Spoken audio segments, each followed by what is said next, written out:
Hello everybody, welcome back to another video. Today I'm here to talk to you about the 6 books that I read in March. I'm really excited. I feel like I'm finally getting back into a better reading groove. However, March to me felt like I lived 3 different lives. I look at these books and I'm like, dang, I really did read these this month because I feel like so many things happened in March and so many, I don't know, just so many life events. So I really feel like I'm not gonna remember most of these books, and there's literally only 6. Embarrassing. So first and foremost, I'm going to go ahead and put some of my stats right here. I know a lot of you have been asking where I get these stats from, and it is an app called Storygraph. I personally like it so much more than Goodreads. For this purpose, you don't really get stats or anything like that from Goodreads. You don't see any of your growth, any of your moods, your pace, anything like that. I do still like Goodreads, but I just like Storygraph just for the stats a little bit more. So that's where I get those from. But regardless, here are 5 of the 6 books that I read in the month of March, and let's go ahead and dive into them. Up first, I read Vera Wong's Unsolicited Advice for Murderers. This is by Jessie Santanto. I wanted something a little bit cozy, a little bit light. I was going through some emotional things, and I just wanted something that felt easy but also wasn't scary. Does that make any sense? I love horror though. So like, anyway, I just wanted something super easy, and I just kind of leaned towards this because this felt just like a cozy mystery, and that is exactly what it was. I ended up giving this a 3.75. I rounded it up to a 4 on Goodreads, but a 3.75 because I loved this story so much, and to me this reminded me a lot of how I felt when I read Finlay Donovan, the first book. It was just so cozy and fun, and I really enjoyed it. So this story is following Vera Wong, who runs a tea shop, and she's just a little old lady who just runs this tea shop, and one day she comes downstairs and sees a man dead in her tea shop, and she calls the police. But before calling, she kind of takes something and realizes when the police are there that she can do a better job than them. So she kind of follows all of her customers and keeps track of things and kind of creates her own little investigation. And not only are you following Vera Wong's point of view, but you're also following a few of the customers or a few of her suspects as well. And I liked getting all of those different point of views. I liked seeing how they all kind of came together, and it was a really great kind of found family sort of trope. Although you are still sort of solving this mystery, it is a very cozy mystery. The murder isn't gruesome or anything. It's just, she just wants to find the killer, and I really enjoy it. I like Vera as a character. She's very determined, very hard-headed, and just kind of what I want as a grandma. She's amazing, and I really enjoyed following this story. And I do have a few other books by Jessie Santanto. I believe this author wrote Dial A for Aunties. I have the first 2 in that series, so I definitely want to get into those because this was such a good time and I really enjoyed it. And I was thinking about it the other day, if there was a sequel to this, would I pick it up? And honestly, I probably would, just because this is such a great little cozy mystery, and if you're in the mood for that, I think this is a good one to pick up. Next, I read a book that I actually don't physically have with me because I did borrow it from a friend, and that is Too Late by Colleen Hoover. My friend recommended this to me. She said it was one of her favorite books, and I have such a hesitancy with Colleen Hoover. I feel like the first book I read from Colleen Hoover was Ugly Love, and I absolutely just did not like it at all. It was not my vibe. And then I read Verity, and Verity again was not my vibe, but I vibed with it so much while reading because I just was flipping the pages so much that I think I rated it pretty highly because I enjoyed the thriller aspect of it. But I decided, you know what, I'll go ahead and read Too Late. Let's give Colleen Hoover another try. Gave this a 2.75, also rounded up.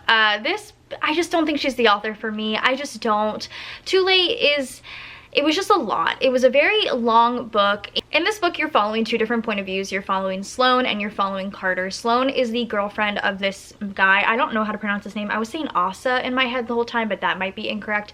Who is essentially running this big like drug situation in this college town, and Sloane feels bound to him because he's paying for like a situation for her brother. So she feels like she has to stay with him, but she hates him. There's a lot of trigger warnings in this book, a lot of essay that I really didn't like reading about. After the first couple of times, I feel like it could have just been referenced to. It always went into full detail, and I was like, it doesn't need to be like this. It doesn't need to constantly be full detail. And then Carter is an undercover cop who is, like I said, going undercover to try and bust him, but also ends up falling for Sloane, and Sloane ends up falling for Carter, and it's a big issue. Is it too late because Asa's finding out? It was just a whole thing. I felt like the storyline was fine. Like I said, I could have done without the essay. I could have done without a lot of the other triggering things. There was also a trope at the end that I hated so much, and I've never read this trope before, but I genuinely hated it. I don't think I'm ever gonna read anything like it again. I felt like the book could have been over.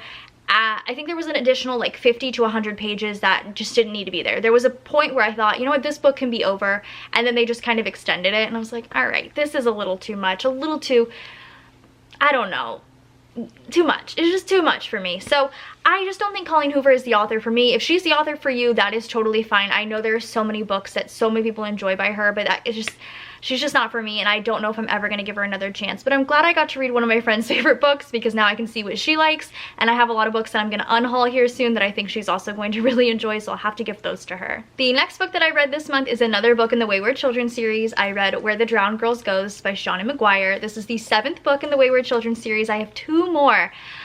I'm so sad. I love these books so much. They're very short little novellas. In these stories, you're following these different kids who find different doors, and in the doors are these different worlds that they go to and explore. And for the first 6 books, I felt as though it felt very almost like not middle grade necessarily, because there's a lot of topics in these books that I feel like are definitely more adult, but it felt like a fantasy series that I wish I would have read as a kid, because it just made me feel so like giddy and happy, and I just really liked reading about all of these different characters. Where the Drowned Girls Go, I feel like, is a turning point in the series. You are following Cora, who came back from this kind of like, she's a mermaid. She came back from this like underwater world, and she goes to the Wayward home, which is run by Eleanor West. So every other book, you're either in the home or you're in a world. She goes back to the Wayward kids home and realizes that the drowned gods are kind of calling her back, and they're calling her from a different world, and they're kind of mean and evil and not what she wants to go to. She wants to go back to her underwater world. She doesn't want to be called to this underwater world. And so in this book, you learn that there is a new home for kids that don't want to go back to their doors. So Eleanor West's home is for kids that want to go back and just kind of, I don't know, are learning and being together and are trying to go back together. But there's another home that don't want to go back. This place is called the Whitethorn Institute. So Cora's like, I don't want to go back. I don't want to listen to these drowned gods anymore. I'm gonna go to this Whitethorn Institute and try and get over this. And everybody is really like, you shouldn't do that, but if that's your choice, you do that.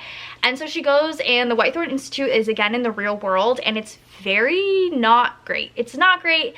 You learn a lot of different things. You learn that, you know, sometimes the drowned gods or creatures from other worlds are bad, but like humans can also be bad. And I just felt like this was a dark turning point for the series, and I'm interested to see where it goes, because I still do enjoy this story so much. But I ended up giving this one a 4-star. I still loved it. I still enjoyed following all the different people, and I feel like we met so many new people in this Whitethorn Institute. This is setting Shauna Maguire up for years and years and years of this series, because there's so many people, so many worlds. I'm still excited to continue reading this series. Next, I read Hex. This is by Thomas Old Huvelt. I believe this was also like rewritten in English. Yes, this was translated, because I'm pretty sure this is some European Dutch maybe originally written in. But this is Hex. I gave this 3.5 stars. I did really enjoy this. I had a good time with Hex. I've seen a lot of weird reviews about it, but I really wanted to read this, and I was like, you know what, I'm just gonna pick it up. I've had it on my TBR shelf for such a long time. So this story is about this town that I've already forgotten the name of, where there is an old witch who essentially haunts the town, and she's pretty scary. You can see from this picture. So her eyes are sewn shut, and her lips are also sewn shut, and she's wrapped up with chains, but she haunts the town, and she can be anywhere at any time. And she's been haunting the town for years and years and years and years. There's like a whole like situation on why she haunts the town, and it's cool because it's kind of set in more this time, like our times. So there's like this Hex app where like people are like, oh, the witch was spotted here. Like they keep in contact with everybody. Like they post to the, basically like your neighborhood Facebook group. They post to like, hey, witch is here. Hey, the witch is here. And like the crazy thing is she can also like be in your house. So when you start this book, she's like in someone's dining room, and they're like, hey, can you just like put a blanket over her? And she's not a ghost or anything. She's a physical living being. Like you can touch her. You're not supposed to. And she also kind of like mumbles, like one of the stitches in her mouth is like broken, and she kind of like mumbles little like incantations out the side of her mouth, and you're not supposed to hear them, because if you hear them, bad things happen. So she's super, super creepy. She haunts this town. And the thing about this town is you cannot tell a soul. You can't tell anybody that she's there. And once you live in this town, you cannot leave. If you leave for longer than a day, you start to get triggering thoughts. You end up going into a deep depression where you want to unalive yourself. So she has this like grip on the town, and she's haunts it basically. She's everywhere at all the times. And these teenage boys decide that they are going to mess with the witch and post videos of her online. And so they like prod her with sticks. They trip her up sometimes because she has this like normal morning routine she does. And you follow a few different people. You follow like the dad of one of the teenage boys. You follow one of the teenage boys. You follow a woman who owns like a deli in the shop. You follow a person who kind of like runs the whole operation, that makes like oversees and makes sure that everything is okay in the town. And it's just like really creepy, the situations that she's in. Like sometimes the kids are just like walking home from school and she's just across the street, like not staring at them, but they feel like she's staring at them. And I don't know, it's just really creepy, and I had a really good time with this. I do think the ending was so sad, like unbelievably sad. The pacing on this book was really fast initially. Like it's like from the get-go, you're in the story, you're there, you're following a bunch of different people, but it felt as though it was building up for something, like something crazy to happen. And to be fair, yes, something crazy did happen, but the ending did fall just like lightly a little flat for me. I wanted something way more spooky to happen, and it just was more sad than anything. But I did enjoy Hex. I'm glad I finally got to reading this on my TBR. It makes me think I should start going to like the bottom of the stacks because I need to start reading some of my older books. But I enjoyed this one, and I do recommend it, especially if you're a horror reader. I think you'd really enjoy this. I read my book of the month. If you are not subscribed to Book of the Month, you absolutely should be. I will put my referral link down below, and I believe the code for this month is if you use the code PASTEL in capital letters, you'll get your first hardcover for $5. A steal. So this was my March pick. I actually got 4 books in March, and I read 2 of them, but like my March box was big. This is Kill for Me, Kill for You. This is by Steve Kavanaugh. I was really interested in this because it was one of 2 thriller picks of the month, and I usually love a good thriller pick, so I figured, you know what, I'll pick this one up, and I ended up giving this 4 stars. I flew through this book. Once I started it, I couldn't stop. It was so great. You're following 2 different point of views. I'm so not good with names, so I always have to look and see what the people's names are. Okay, so you're following Amanda and Ruth, and they have 2 different stories, but like kind of intertwined. So Amanda's story is essentially really sad, actually, like a little triggering. Her daughter was kidnapped and murdered, and then her husband subsequently unalived himself because of that, and they haven't found the person, but she thinks she knows who it is. Like, she's really determined she knows who it is, and they can't exactly pinpoint him. So she goes to this like therapy group and meets this woman, and in this like therapy group, her and this woman get to talking. They become like really close friends, and because they have similar situations, she goes, well, I'll kill this man if you kill this man for me. And it becomes a story like that. And then you're also following Ruth, who was like really tragically attacked in her home and shockingly survived. And she feels really, I don't know, she's got so much anxiety, so much depression because of it. Again, the man has not been caught, and she knows, like, she feels like she knows who it is, and she becomes agoraphobic. She can't leave her home because she knows he's out there and she's scared of him. So you're following like a bunch of different stories, but they all intertwine, and I really liked this. I will say, once the first twist happened, I felt like I could predict the rest of it. Oh, bless you, honey. Little kitty cat just sneezed. Once the first like major twist happened, it did shock me, but I felt like I could predict the rest of it, and I still enjoyed it though. Like, that's the thing. Sometimes with thrillers, bless you, and I can predict them, I get upset because I'm like, oh, I'm mad about it. Like with The Silent Patient, I predicted that thriller from a mile away, and it made me so angry when I ended up being right because I didn't want to be right. But sometimes with thrillers, when you can predict the ending, it's still fun to see how it plays out. And I don't know how that logic works in my brain, but it just does. And I really enjoyed this. Again, like I said, I give it 4 stars. I had a good time with this one. I really enjoyed it. And then the last book that I read for March was, again, another one of the Book of the Month picks that I picked. It was an add-on. It is Murder Road by Simone St. James. This just came out, and I have been really looking forward to this book. I have not read a single Simone St. James, but I have one more on my TBR, and then I have a couple on my like wish list because I've just been really wanting to read some of her books. And Murder Road just came out, so I figured, you know what, I'll just pick it up and read it. I'm in the mood, clearly, for a thriller. I ended up giving this a 3-star. Again, this was really fast-paced, and I really enjoyed it. Essentially, this story is about this young couple in 1995 named April and Eddie, who are driving to their honeymoon, and they go down this like long stretch of road that's really dark and creepy, and I could visually picture it because like there's so many like creepy dark roads I've been down in my life that like I just could visualize it.